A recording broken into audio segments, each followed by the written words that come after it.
Inside the ears is a delicate mechanism which gives Zita the spring in her step.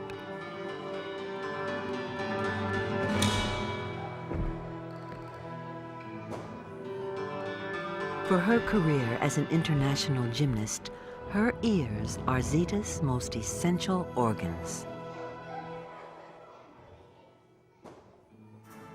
They're the gateway for the music to reach her brain, where rhythm and melody are translated into a graceful and inspirational flow of movement.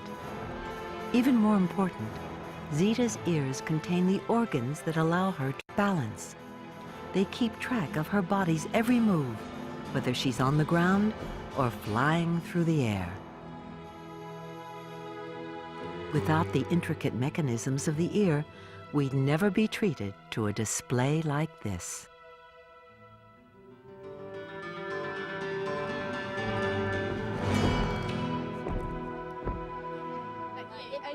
Even if we can't all perform as well as Zita, our ears keep us constantly in touch with what's going on. They tune into the sounds of speech, the uniquely human way of communicating. Hidden in a cavity within the solid bones of the skull, evolution has manufactured the most sensitive of receivers.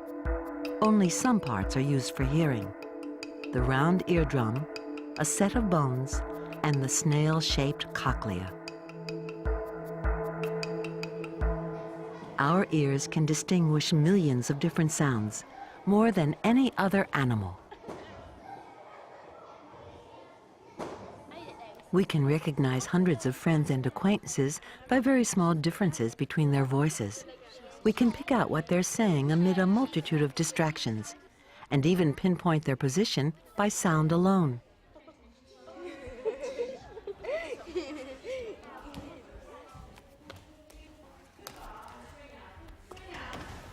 Our inbuilt direction finding depends mainly on having two ears. A voice from Zita's left side reaches this ear before her right ear, revealing her coach's exact position, even if the delay is only a few millionths of a second. Zita. Ears aren't mirror images. They differ slightly, so they each react differently to the same sound.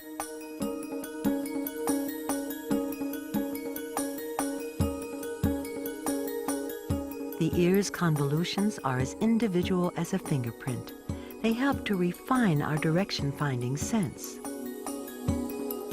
As sounds bombard the ear from different angles, these ridges and folds amplify some frequencies and diminish others. They produce subtle changes in sound which we detect without thinking about them. The fleshy outer ear channels the sound waves into the head, down the inch-long ear canal. Hairs and wax keep out dirt and curious insects. At the far end, the sound waves pound on the only barrier between the outside world and the ear's internal mechanism, the eardrum. This membrane is stretched tightly across the ear canal. The eardrum vibrates with each sound, a simple movement that begins the whole process of hearing. From the eardrum, the sound must follow a complex route through the ear before it's finally analyzed by the coiled structure of the cochlea. This will be a journey through some of the body's smallest structures. From the eardrum, the sound travels through this air-filled cavity, the middle ear. It's only 1/3 of an inch wide. The vibrations are passed on by 3 tiny bones. The hammer, attached directly to the inside of the eardrum, comes first. The second bone is named after its supposed resemblance to an anvil. The third is the smallest bone in the body, no larger than a grain of rice. It's fittingly called the stirrup.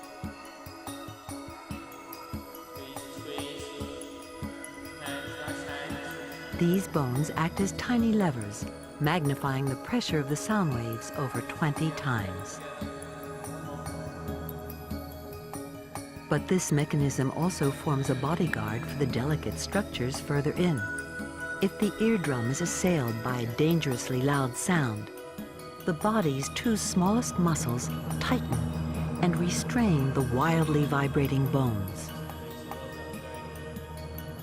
These are the only bones that don't grow during childhood. An adult has ear bones the same size as a newborn baby. This exquisitely tuned mechanism can withstand a surprising amount of rough and tumble.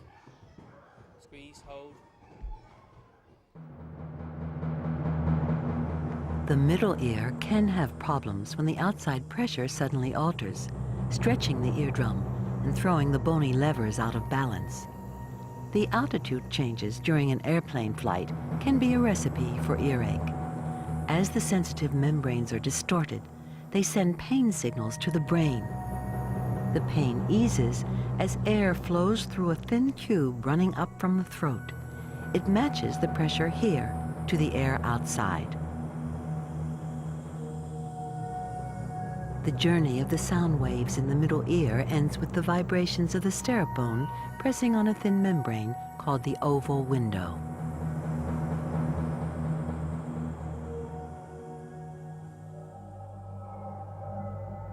Beyond lie the fluid-filled cavities of the inner ear.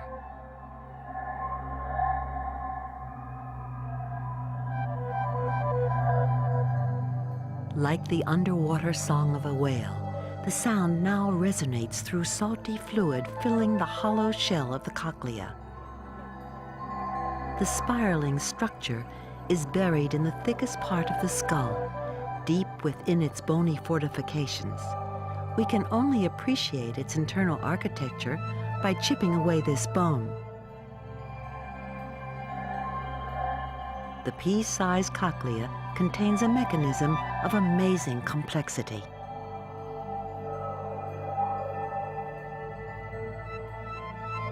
Running all the way up the spiral is our body's built-in microphone, the organ of Corti. It transforms sound vibrations into electrical signals that can travel the nervous system, the communications network that links all parts of the body.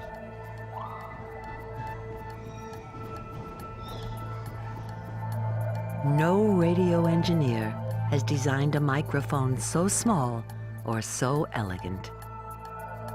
4 rows of V-shaped bristles stand to attention.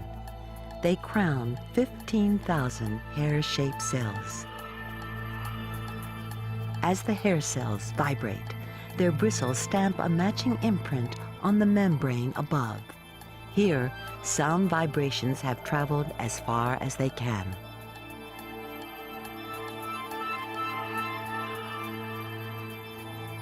Like organ pipes working in reverse, the bristles turn sound into a musical score, electrical signals coded for loudness and pitch.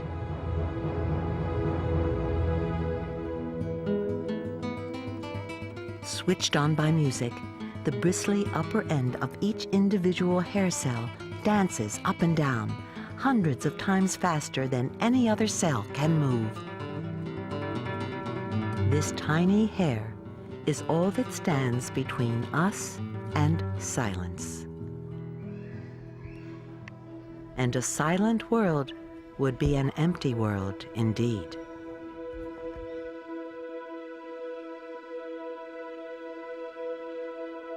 The ear is a triumph of bionics. It's a seamless union of acoustics, mechanics, hydraulics, electronics, and miniaturization. But the listening part of our ear is nothing without its central computer, the brain. Its convoluted folds are busy decoding messages gathered up by nerves throughout the body, and then thinking about them. This particular region is devoted to sound. Lying right next to the ears, its sole function is to interpret the messages from the cochlea.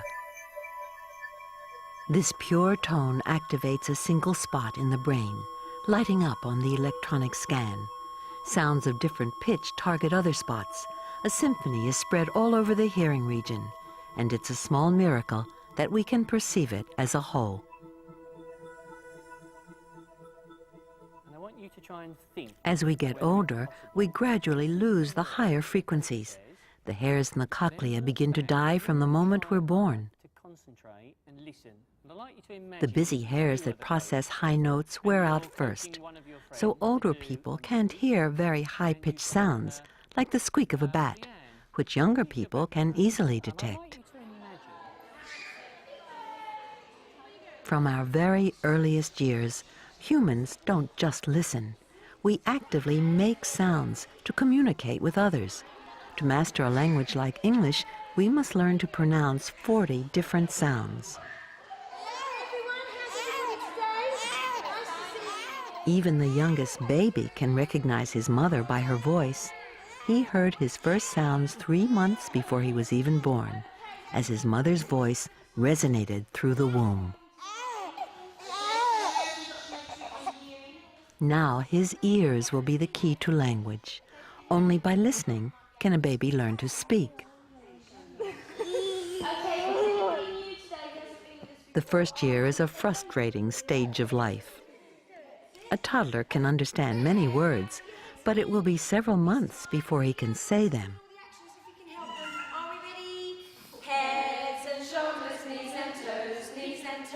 The hearing part of the brain develops earlier than the regions that control speech, and the key organ for making intelligent sounds, the voice box, doesn't work properly until a child's first birthday.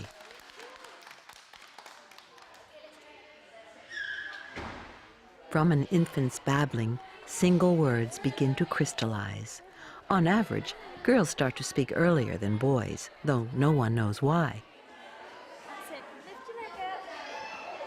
Surrounded by the sounds of language, a child's repertoire grows rapidly. By the age of 2, some precocious children can speak 2,000 different words. That's a big enough vocabulary for everyday life in an English-speaking country. From this time on, speaking as well as listening becomes a vital part of human existence. No, what colour is it? Try again. Look at it. That's We are the only creatures that can communicate abstract ideas from one individual to another. Our neighbors' words of wisdom are carried to our ears on puffs of thin air, pushed out from the lungs. Whether it's a command or an endearment, every sentence we speak is merely a stream of air, orchestrated by an ensemble of bodily organs, beginning deep down in the throat with the voice box. Its muscles relax when we breathe. Air can flow easily to and from the lungs through a wedge-shaped gateway an inch across. Its V-shaped lining of pale tissue are the 2 vocal cords. When we speak, the vocal cords snap shut, pulled by muscles which can also change the shape of the voice box. Air trapped behind the vocal cords escapes in short puffs, vibrating them like the reed of a clarinet. Special stroboscopic lighting reveals the vocal cords vibrating as we speak.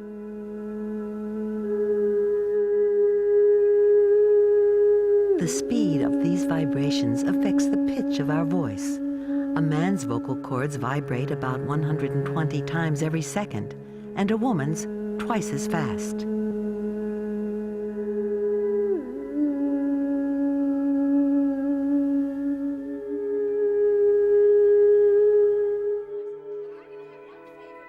As we grow older, the vocal cords lengthen. Children have short, flexible vocal cords, vibrating fast. They produce a high-pitched voice. A baby is born with vocal cords 1/4 of an inch long. As the cords lengthen, the pitch of the voice gradually falls. By the age of 10, they are 1/2 an inch long. The biggest change comes at puberty, as hormones surge through the bodies of both boys and girls. The male sex hormone, testosterone, enlarges a boy's voice box much more dramatically than a girl's. Every day at lunchtime, apart from Mondays. By the age of 20, a man has vocal cords 1 inch long, which makes him all his wildest dreams come true. while a woman's are only 2/3 that length. It's not just pitch that makes a friend's voice instantly recognizable. The sound resonates through empty cavities behind the face, giving it a unique timbre. The tongue and lips put a final shape to the words. The pelican, his beak can hold more than his belly. None of us could say "the" without moving the tongue, nor pelican without bringing the lips together.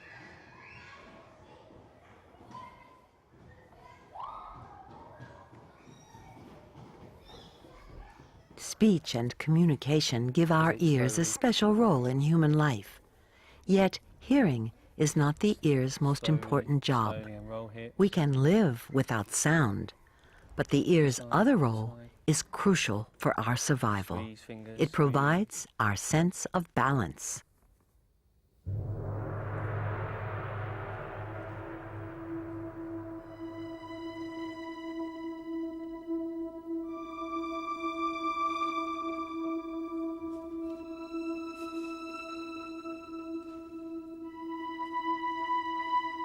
Without balance organs in her ears, Zita couldn't even get out of bed in the morning, let alone begin her routine.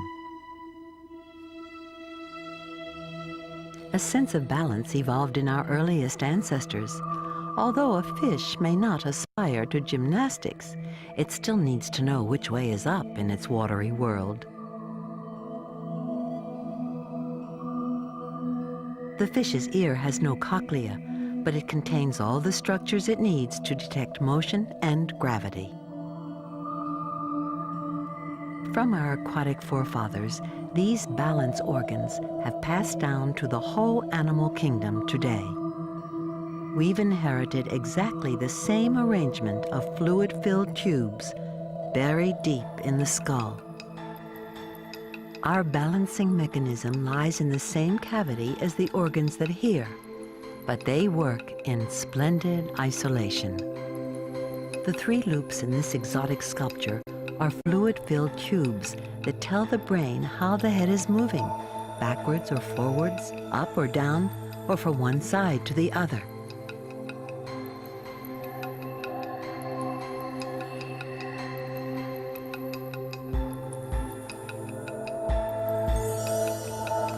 As Zita's head spins around, the fluid in these semicircular canals rushes in the opposite direction.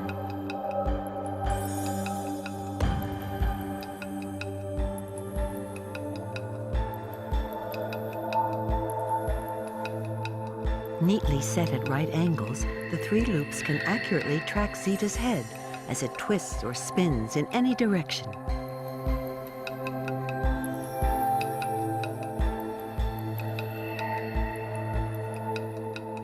The fluid rushes past a microscopic meter that measures its flow. Hidden under the bulge is a carpet of tiny hairs which waft with the current. They stimulate nerve cells which send signals to the brain. These hairs may lose track of the moving fluid.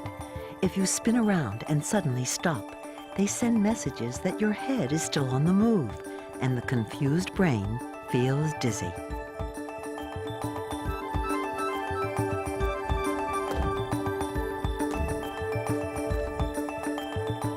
To keep her balance, Zita also needs to know which way is up. So the versatile ear provides a second balance organ, which responds to gravity. It lies in the center of the inner ear, next to the spiraling cochlea. This cavity is one of a pair. It's filled with fluid and encloses hundreds of tiny crystals of chalk, each less than 1/1000th of an inch across. Thick mucus binds the crystals into a slippery mat. As you tilt your head, the mat slides sideways, trying to move to the lowest point inside the cavity.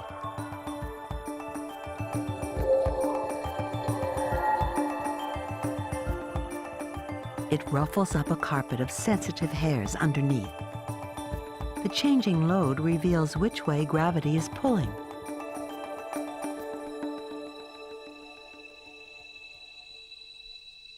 The whole set of balance organs in both ears sends electrical messages along nerves to the back of the brain. This is one of the most primitive parts of the brain, found in animals as simple as frogs and alligators. These folds of tissue are in charge of keeping us upright and coordinating every move. This busy region works day and night, comparing the messages from the balance organs. It checks them out against what we are seeing and touching and the tension in our muscles. The result of its deliberations is forwarded through a spaghetti of nerves onwards to the front of the brain, where we consciously feel how we're moving. Zita's brain then sends messages to her muscles to coordinate and fine-tune her movements, though it's not always that easy.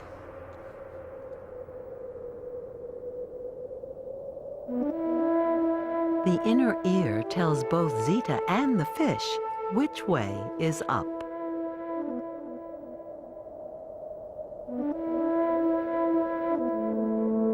The ear is the gateway that allows sounds deep into our brains, carrying the messages in speech, in natural sounds, and deep subconscious messages like the comfort of a mother's heartbeat.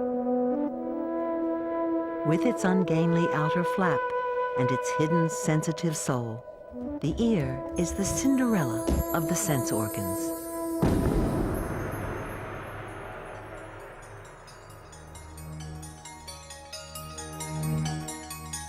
Compared to other senses, hearing and balance may seem crude. They rely on bony levers and liquid sloshing round tubes. Yet the ear is acutely sensitive. When we hear the faintest sounds, the hairs in the cochlea are moving less than the diameter of an atom. And our superb sense of balance speaks for itself.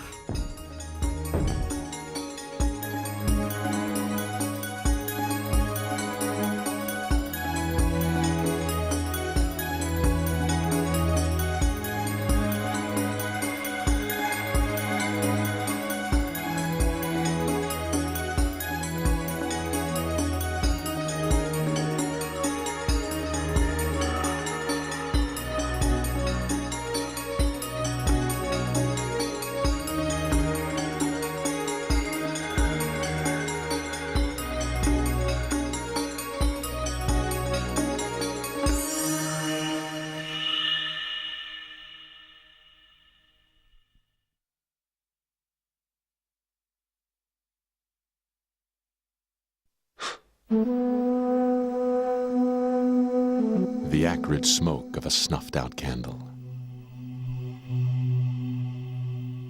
The sensual pleasure of food. Smells surround us with an invisible haze.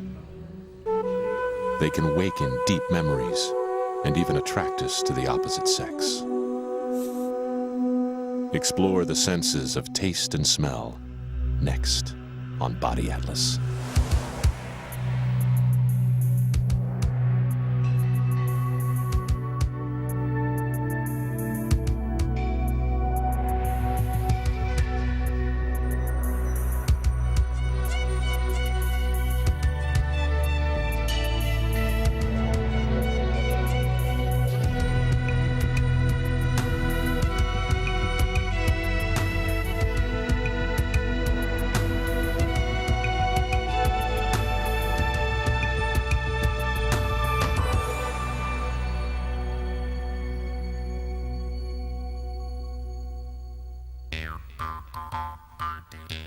Like every other living creature, you are surrounded by smells.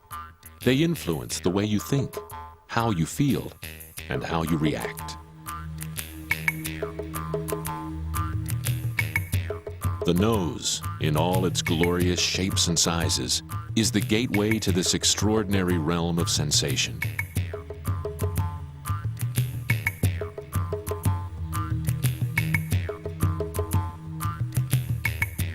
It starts in the air around us, which literally smokes with invisible scent molecules. The nose feeds this information directly